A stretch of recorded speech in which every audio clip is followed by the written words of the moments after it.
समाचार सूरत थी तो सूरत एरपोर्ट ने मळ्यो छे आंतरराष्ट्रीय दरज्जो। केंद्रीय केबिनेटमां लेवायो छे महत्वनो निर्णय।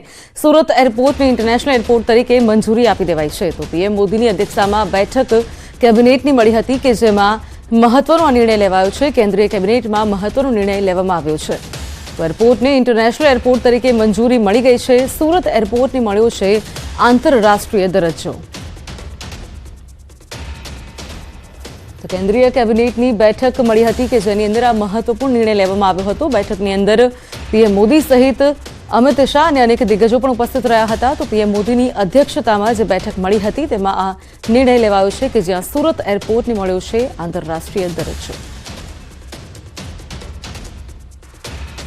બીજી બાજુ સુરતમાં પીએમની મુલાકાતને લઈને તૈયારીઓનો ધમધમાટ જોવા મળી રહ્યો છે। પોલીસના બંદોબસ્ત સુરક્ષાની તૈયારીઓ અંગે સુરત પોલીસે માહિતી આપી।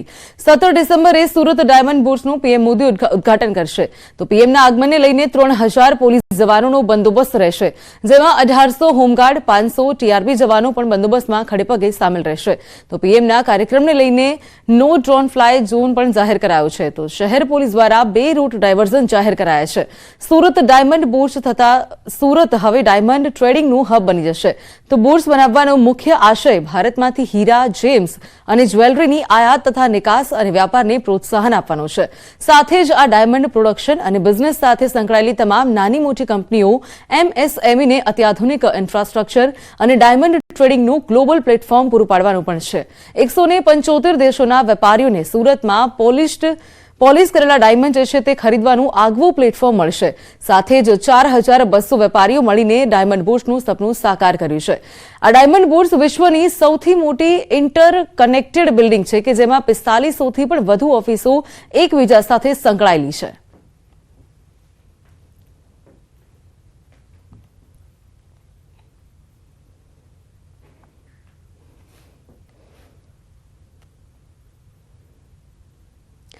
तो 175 देशों वेपारीओं ने मळशे आ प्लेटफॉर्म के ज्यां सूरतनी डायमंड बुर्सनी जे आ बिल्डिंग है तेनुं उद्घाटन पीएम मोदी करवाना छे। तमाम डायमंड बुर्सना जे तमाम लोको छे तेनुं सपनुं साकार थवा जई रह्युं छे। आ तरफ पीएम मोदी आवतीकाले सूरत आवशे। पीएमना स्वागत माटे सूरतमां भव्य तैयारीओ थई गई छे। प्रदेश भाजप करशे पीएम मोदीनुं स्वागत। विविध 6 पॉइंट पर पीएमनुं भव्य स्वागत कराशे। तो भाजपना 5000 कार्यकरो स्वागत करशे। धारासभ्योने प्रधानमंत्रीना स्वागत माटे जवाबदारी सोंपाई छे। बीजी बाजु ओएनजीसी ब्रिज पासे तथा ओपी फार्मनी सामे मनभरी फार्म पासे स्वागत करवामां आवशे। तो रोड मटीरियल डेपो पासे डालमिया फार्म और सीबी पटेल क्रिकेट स्टेडियम पासे पण तेओनुं स्वागत कराशे।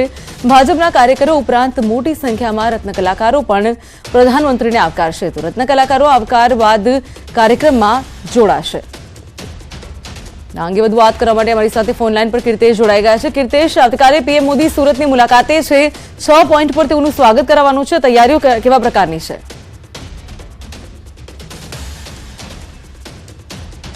ઉભરીને આવ્યું છે। ખાસ કરીને સુરત જે રીતે વિકાસ કરી રહ્યું છે દેશ નહીં પણ દુનિયામાં તેનું નામ છે, ત્યારે સુરત બદલાઈ રહી છે। સુરતના ફરી એકવાર 4 ચાંદ લાગે તેવું હીરા બુર્સ આવતીકાલે દેશના વડાપ્રધાન સુરતના મહેમાન બની ઉદઘાટન કરવા જઈ રહ્યા છે। ત્યારે એની સાથે સાથે સુરતને ઇન્ટરનેશનલ એરપોર્ટ અને 2 ઇન્ટરનેશનલ ફ્લાઇટો મળી રહી છે। ત્યારે સુરત ભાજપના તમામ હોદ્દેદારોને દેશના વડાપ્રધાનના स्वागत माटेनी तैयारी करनी जवाबदारी आपवामां आवी छे। मोटा प्रमाणमां कार्यकर्ताओं साथे धारासभ्य रोड पर उतरवाना छे। एरपोर्टथी हीरा बुर्स वच्चे अलग अलग 6 पॉइंट पर देशना वडाप्रधाननुं स्वागत करवामां आवशे। खास करीने हीरा बुर्स कही शकाय के हीरा उद्योगनो सौथी मोटुं हब छे अने अलग अलग देशोथी लोको हवे सूरत आवशे ने हीरा उद्योगमां વધુ વેગને તેજી મળે એને લઈને રત્ન કલાકારો પણ રસ્તા પર ઉતરી દેશના વડાપ્રધાનનું સ્વાગત કરશે। ખાસ કરીને સ્વાગતને લઈને તમામ તૈયારીઓ પૂર્ણ થઈ ગઈ છે। અલગ અલગ 6 પોઈન્ટ ઉપર આવતીકાલે દેશના વડાપ્રધાનનું સ્વાગત કરવાના છે। તેને લઈને અલગ અલગ યોજનાઓ બની રહી છે। ક્યાંક ફૂલોથી તો ક્યાંક ગુલદસ્તા આપીને તો ક્યાંક દેશના વડાપ્રધાનનું અભિવાદન ઝીલીને અલગ અલગ રીતે સ્વાગતની તૈયારીઓ સુરતમાં પૂર્ણ થઈ ચૂકી છે। સાથે कीर्तेश, જે પીએમ મોદી આવવાના છે એટલે તૈયારીઓનો ધમધમાટ શરૂ થયો છે। સિક્યોરિટીને લઈને કેવા પ્રકારની વ્યવસ્થા કરવામાં આવી છે? बिल्कुल जे प्रकारे देशना वडाप्रधान जयरे सूरत आवता होय, सूरतना मेहमान बनता होय, त्यारे तेमनी सिक्योरिटीने लईने सूरत एरपोर्ट थी हीरा बुर्स वच्चे 3000 करता वधु अधिकारीओ अने पोलीस कर्मचारीओने खर्ची देवामां आव्या छे। 1500 થી 1800 જેટલા હોમગાર્ડ અને 500 કરતા વધુ ટીઆરબીઓને તેમની સુરક્ષા માટે રોડ પર તૈનાત કરવામાં આવ્યા છે। ખાસ કરીને નરેન્દ્ર મોદી જે રૂટ પરથી જવાના છે તે રૂટને ફ્લાઇંગ ઝોન ડિક્લેર કરવામાં આવે છે કે ત્યાં કોઈ પણ જાતની ગતિવિધિ ના થાય. અમુક રોડોને ડાયવર્ટ કરવામાં આવ્યા છે એટલે કે દેશના વડાપ્રધાનનો કાર્યક્રમ સમય ટુ સમય ચાલે અને તેમની સુરક્ષામાં કોઈ ચૂક ના થાય તેનું ખાસ સુરત પોલીસે ધ્યાન રાખ્યું છે. ચોક્કસ રીતે જોડાઈ સમગ્ર માહિતી આપવા બદલ આપનો આભાર. તો પીએમ મોદી આવતીકાલે સુરત આવશે ત્યારે તમામ તૈયારીઓ જે છે તેઓને આખરી ઓપ અપાઈ ગયો છે. સિક્યોરિટી જે છે તે પણ ચાપતો બંદોબસ્ત તેનો કરાઈ દીધો છે. તો સુરતમાં હીરા બુર્સની પ્રતિકૃતિ બનાવાઈ છે. ફ્લોરા જ્વેલર્સ હીરા, સોનું અને ચાંદીની પ્રતિકૃતિ 2 કિલોની સુરત બુર્સની પ્રતિકૃતિ તૈયાર કરાઈ છે. હીરા બુર્સ આઇકોનિક બિલ્ડિંગ હોવાથી પ્રતિકૃતિ બનાવી છે. 7 રાજ્યોના 35 કારીગરોએ ભેગા થઈને આ પ્રતિકૃતિને તૈયાર કરી છે.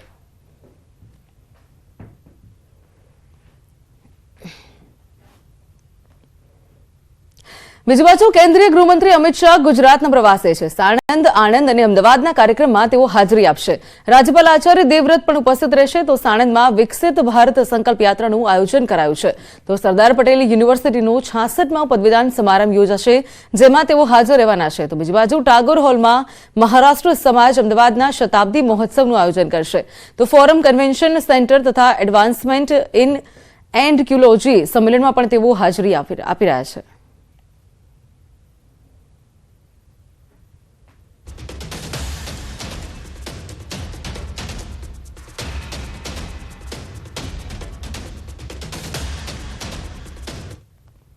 બીજી બાજુ રાજ્યભરમાં વિઝા એજન્ટો પર સીઆઈડી ક્રાઇમના દરોડા. અમદાવાદ, ગાંધીનગર, વડોદરામાં કાર્યવાહી કરાઈ છે. વડોદરામાં સીઆઈડી ક્રાઇમનું 12 કલાક ચાલ્યું છે સર્ચ ઓપરેશન. વિઝા કન્સલ્ટન્ટ ઓફિસમાં સીઆઈડી ક્રાઇમની તપાસ ચાલી રહી છે. તો અત્યાર સુધીની તપાસમાં થયા છે અનેક મોટા ખુલાસા. આ દરોડામાં કેટલીક શંકાસ્પદ માર્કશીટ પણ મળી આવી છે. તો ગુજરાત બહારની યુનિવર્સિટીઓની શંકાસ્પદ માર્કશીટ મળી આવી છે. આ માર્કશીટ ઘણા મહત્વપૂર્ણ દસ્તાવેજ કબજે લેવાયા છે. તો કમ્પ્યુટર નેટવર્કનું મુખ્ય સર્વર, લેપટોપ, મોબાઈલ કબજે લેવાયા છે. બીજી બાજુ માઇગ્રેશન ઓવરસીઝ નામના વિઝા ઓફિસના સંચાલક સ્મિત શાહનો પણ લેપટોપ, મોબાઈલ કબજે લેવાયું છે. તો એક મોટું બોક્સ ભરીને દસ્તાવેજો, ફાઇલો કબજે લેવાયા છે. બીજી બાજુ સીઆઈડી ક્રાઇમની ટીમના ઇન્ચાર્જ ડીવાયએસપીનું નિવેદન પણ સામે આવ્યું છે. તો 12 કલાકની તપાસના અંતે પંચનામા થશે જેની સાથે કેટલાક શંકાસ્પદ દસ્તાવેજો કબજે કર્યા છે. તો વિવિધ એંગલથી તપાસ કરવામાં આવશે. બીજી બાજુ ફોરેન્સિક ઇન્વેસ્ટિગેશનનો પણ સમાવેશ કરાશે. રાજ્યની કેટલીક સંસ્થાઓ આ પ્રવૃત્તિમાં જોડાયેલી છે, વ્યવસાયિક સંસ્થાઓ.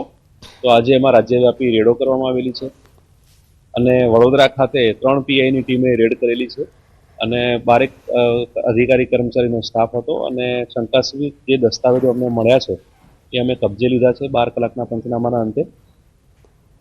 આ તરફ મહત્વપૂર્ણ સમાચાર મહેસાણાથી. મહેસાણામાં કુટુંબ નિયોજન ઓપરેશન કૌભાંડ અંગે ખુલાસા થયા છે. ખોટા આંકડા આપનાર 16 હેલ્થ વર્કરનો ખુલાસો થયો છે. નોટિસના જવાબમાં ભૂલથી આંકડા આપ્યા છે તેવું હેલ્થ વર્કરો જણાવ્યું છે. તો 20 ડિસેમ્બરે 16 ફિમેલ હેલ્થ વર્કરનો હાજર રહેવા માટે સૂચના અપાઈ છે. આરોગ્ય અધિકારી સમક્ષ હાજર રહેવા તેઓની સૂચના અપાઈ. તો તપાસ કમિટીના રિપોર્ટના આધારે વધુ કાર્યવાહી કરવામાં આવશે. નોટિસના જવાબમાં ભૂલથી આંકડા આપ્યા હોવાનો ઉલ્લેખ કરાયો છે. ત્યારે કુટુંબ નિયોજન ઓપરેશન કૌભાંડમાં અનેક ખુલાસા થયા છે. આ અંગે વધુ વિગત મેળવીએ કેતન પાસેથી. કેતન, કુટુંબ નિયોજન યોજનાને લઈને અનેક જે ખોટા આંકડા આપવામાં આવ્યા હતા, હવે જવાબ એવો આવી રહ્યો છે કે આંકડા ભૂલથી આપવામાં આવ્યા હતા. શું છે વિગતો? ચોક્કસથી દાનને જણાવી દઉં કે મહેસાણા શહેરમાં થોડા દિવસ પહેલા જ કુટુંબ નિયોજનના ઓપરેશનના આંકડામાં જે મિસમેચ હોય છે તે જોવા મળી હતી. તેને લઈ જે આરોગ્ય અધિકારી હોય છે તેમના દ્વારા હેલ્થ વર્કરોને ખુલાસો માટે નોટિસ પણ આપવામાં આવી છે. ત્યારે અધિકારીઓએ જે નોટિસ આપવામાં આવી છે તેના જવાબ જે હેલ્થ વર્કર હોય છે તેમના દ્વારા આપવામાં આવે છે. તેમના દ્વારા ખુલાસો આપવામાં આવ્યો છે કે જે આંકડા હોય છે તે ભૂલમાંથી આપ્યા હોય તેવું હાલ તેમના દ્વારા ખુલાસો આપવામાં આવે છે. ત્યારે 20 ડિસેમ્બરે 16 હેલ્થ જે વર્કર બહેનો હોય છે તેમને હાજર રહેવા સૂચના આપવામાં આવી છે. આરોગ્ય અધિકારી સમક્ષ તેઓ હાજર રહેશે અને ત્યારબાદ જે તપાસ કમિટીના રિપોર્ટ બાદ તેમની સામે આગળની કાર્યવાહી કરવામાં આવશે. જી ચોક્કસ કેતન, જોડાઈ સમગ્ર માહિતી આપવા બદલ આપનો આભાર.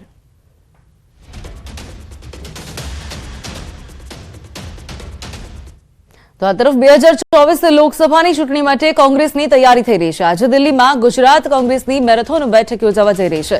ગુજરાત કોંગ્રેસના દિગ્ગજ નેતાઓ હાજર રહેશે. મુકુલ વાસનિકની આગેવાનીમાં આ બેઠક મળવા જઈ રહી છે. તો 2024ની ચૂંટણી પક્ષના રાજકીય કાર્યક્રમો નક્કી કરાશે. ભારત જોડો યાત્રાના બીજા તબક્કાની પણ ચર્ચા કરાશે. તો યાત્રાની ગુજરાતથી શરૂઆત થાય તેવી ગુજરાતના નેતાઓની ઈચ્છા છે. આ નેતાઓ રાષ્ટ્રીય પ્રમુખ ખડગે સાથે પણ મુલાકાત કરશે. તો દિલ્હી કોંગ્રેસ મુખ્યાલયમાં મળનારી આ બેઠકમાં કોંગ્રેસના 15 પૂર્વ સીએલપી પ્રદેશ કોંગ્રેસ કમિટીના સભ્યો સહિત હાલના તમામ કોંગ્રેસ નેતાઓ પણ હાજર રહેશે, જેમાં શક્તિસિંહ ગોહિલ, અમિત ચાવડા, અર્જુન મોઢવાડિયા પણ ઉપસ્થિત રહેશે. તો બાદમાં નેતાઓ રાષ્ટ્રીય પ્રમુખ ખડગે સાથે પણ મુલાકાત કરશે.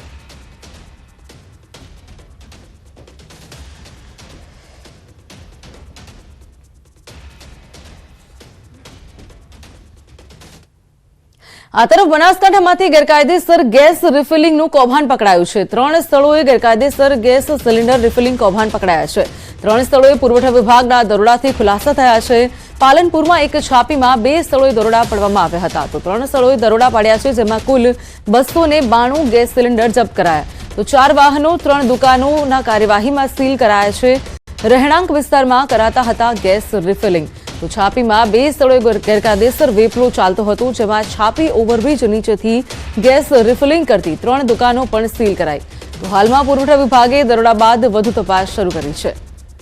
તો ગેસ રિફિલિંગનું જે કૌભાંડ પકડાયું છે, પોલીસ દ્વારા તપાસ ચાલી રહી છે. રહેણાંક વિસ્તારમાં ગેસ રિફિલિંગ કરતા હતા.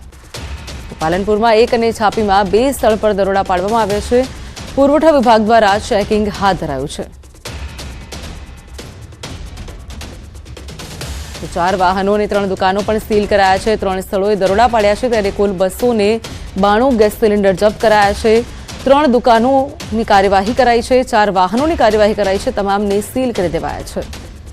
પુરવઠા વિભાગની તવાઈ બોલાઈ છે. તમામ જે ગેસ રિફિલિંગનું જે કૌભાંડ છે તે બહાર આવી રહ્યું છે. અને આ અંગે વધુ વિગત મેળવીશું કિશોર પાસેથી. કિશોર, બનાસકાંઠામાં ગેરકાયદેસર જે ગેસ રિફિલિંગનું કૌભાંડ બહાર આવ્યું છે, પુરવઠા વિભાગે અમુક જગ્યાએ ગેસ સિલિન્ડર જપ્ત કરાયા છે, દરોડા પણ પાડ્યા છે. વિગત શું છે?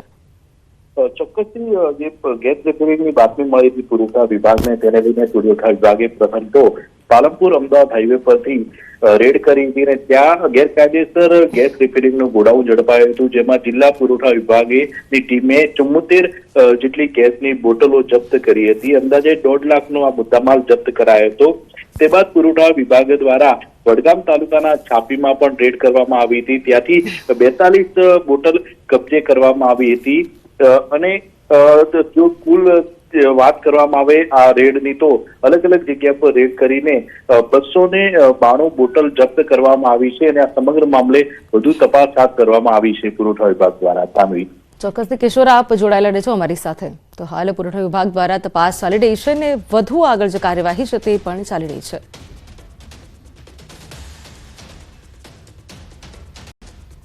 તો બીજી બાજુ બનાસકાંઠામાં જ ગુમ થયેલી બાળકીનો મૃતદેહ મળી આવ્યો છે. પાલનપુર માનસરોવર ફાટક નજીકથી મૃતદેહ મળી આવ્યો છે.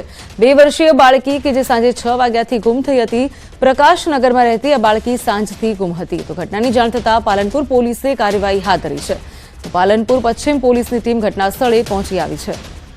તો પ્રકાશનગરમાં રહેતી બાળકી સાંજથી ગુમ હતી, જે બાદ તેનો મૃતદેહ મળી આવ્યો છે. મહત્વપૂર્ણ સમાચાર, પાલનપુર માનસરોવર ફાટક નજીક તેનો મૃતદેહ મળી આવ્યો છે. તો 2 વર્ષીય બાળકીનો માનસરોવર નજીક મૃતદેહ મળી આવ્યો છે. તો આ અંગે વધુ વિગત મેળવીએ કિશોર પાસેથી. કિશોર, બાળકી 6 વાગે ગુમ થઈ હતી ને હવે તેનો મૃતદેહ મળી આવ્યો છે. 2 વર્ષની બાળકી છે. ઘટનામાં વિગત શું આવી રહી છે સામે? ચોક્કસથી દાનવી, પાલનપુરના માનસરોવર ફાટક પાસેથી 2 વર્ષીય બાળકીનો મૃતદેહ મળી આવ્યો છે. આ બાળકી પ્રકાશનગરમાં રહેતી હતી ને 6 વાગ્યાથી ગુમ હતી. અને તે બાદ બાળકીની શોધખોળ પણ હાથ ધરાઈ હતી. અને ત્યારે જ આ મૃતદેહ મળી આવ્યો હતો અને સ્થાનિક લોકોએ ઘટના સ્થળે પહોંચ્યા હતા. અને પાલનપુર પશ્ચિમ પોલીસને જાણ કરતા પોલીસ પણ ઘટના સ્થળે પહોંચી હતી. જ્યારે પરિવારજનો છે તેમનું કહેવું છે કે આ બાળકીની હત્યા કરવામાં આવી છે. અત્યારે તો આ સમગ્ર મામલે પોલીસે વધુ તપાસ હાથ ધરી છે કે બાળકીનું મોત કઈ રીતે થયું છે અને આ બાળકીને કોણ લઈ ગયું હતું. દાનવી, ચોક્કસ કિશોર જોડાઈ સમગ્ર માહિતી આપવા બદલ આપનો આભાર.